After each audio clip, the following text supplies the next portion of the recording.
Okay, let's talk about symptomatic students.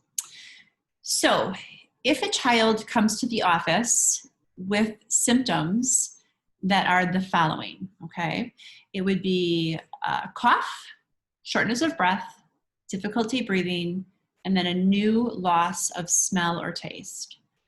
Any of those symptoms, or, so there's another category here, category 2 is they would have to have 2 of the following that I'm going to state. So a fever that is 100.4 or higher, chills, muscle aches, headache, sore throats, congestion or runny nose, and then nausea, vomiting, or diarrhea. So it has to be 2 of those, and it can be any combo of the 2. Fever, chills, muscle ache, headache, sore throat, runny nose, nausea, vomiting, diarrhea. Any 2 of those, what we will do as a school is they need to go into the isolation room. Someone will put on PPE gear, mask, goggles, and then we will call you as a parent or their emergency contact, and you'll need to report to school to pick them up as soon as possible. The health department has informed us that if a child has 2 of those symptoms, or the ones I stated first, that we have to assume they have COVID. So we have no way to discern whether it's COVID or not. So we have to assume they have COVID, and then you would come pick them up. When you pick your child up, you would then contact your child's pediatrician, and they will direct you as to what to do next. If the direction and the advice is to get a test for your child, a COVID test, then go ahead and do that. If you can do that, your child needs to remain away from school until you get test results back.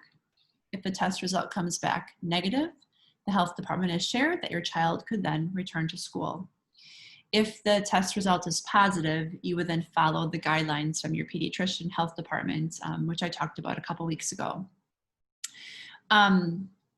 If you do not want to call the physician or you don't want to get a test, your child would then need to be out of school for 10 days and symptom free for 24 hours. So they can be out for 10 days and then 24 hours of symptom free.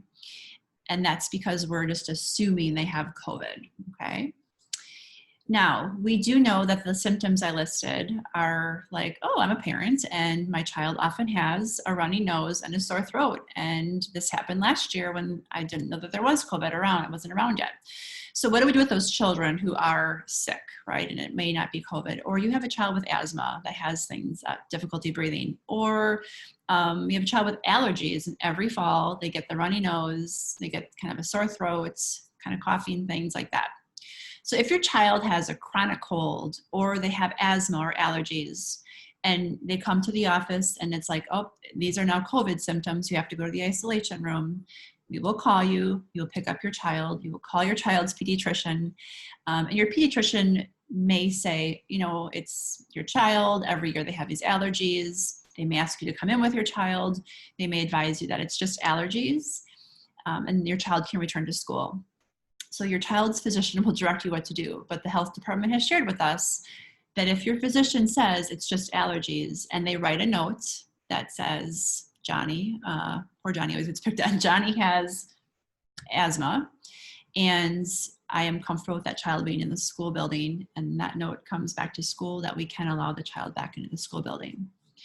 The bottom line though through all of this is that we don't want symptomatic students in the building that replicate COVID symptoms until it's been investigated, tested by a physician to determine and rule out that it isn't COVID. So the health department said all of these symptomatic kids, if it's 2 or more, they need to go get further evaluated.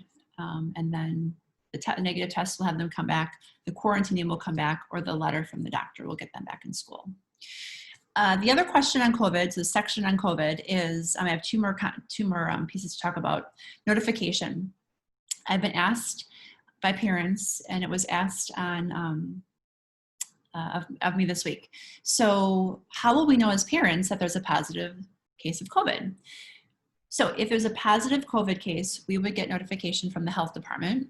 What we need to immediately do is find out the close contacts for that child. So we'd find those out. We would go back to the teacher who was in close contact, which means less than 6 feet for more than 15 minutes cumulatively. Teacher would get that list of us to us. We would then notify the close contact parents. And then you would need to come pick up your child, and you would have to follow the quarantining guidelines. So we'd first make those notifications. Then we will send an email to the entire school community that basically says we've been informed that there's a positive COVID case at Lumen Christi Catholic School. All close contacts have been notified and are following the quarantining guidelines. So you will know, but please understand that due to HIPAA, we can't release specific or any additional information. So we can't tell you what grade that child is in, the homeroom, if there's siblings, and that's probably the first question, are there siblings in the school? We can't answer those questions. Just know that a sibling would be a close contact, so that sibling would also be going home, but we can't tell you. I also asked just for some grace for families during this time period, that if a family does have COVID in their family and they need to leave school for that reason, as a community, we need to support them, and it's not a time for shaming or a time to spread kind of gossipy rumors around our community. We know that COVID can happen to anybody. You can get that. Even some of the people that have been practicing some of really super safe guidelines and practices have been showing positive for COVID. So our role is to support them, pray for them, pray for a speedy recovery, and pray that everyone can kind of get back to school and have school again back to normal. Finally, there's been a lot of COVID information, and it kind of might be like swirling around in your head. So I want to direct you to our school website, because we have put everything into one spot. So I'm going to share my screen with you right now and show you, hold on one second. I'm going to show you our school website. So here we go. Okay. So you're seeing our, oh, sorry, went too far. So when you go to our school website, all of our new families might not have been here before. So lcsaints.org is our school website. Once you go there, you'll see this is kind of a rotation of pictures that goes through the banner here.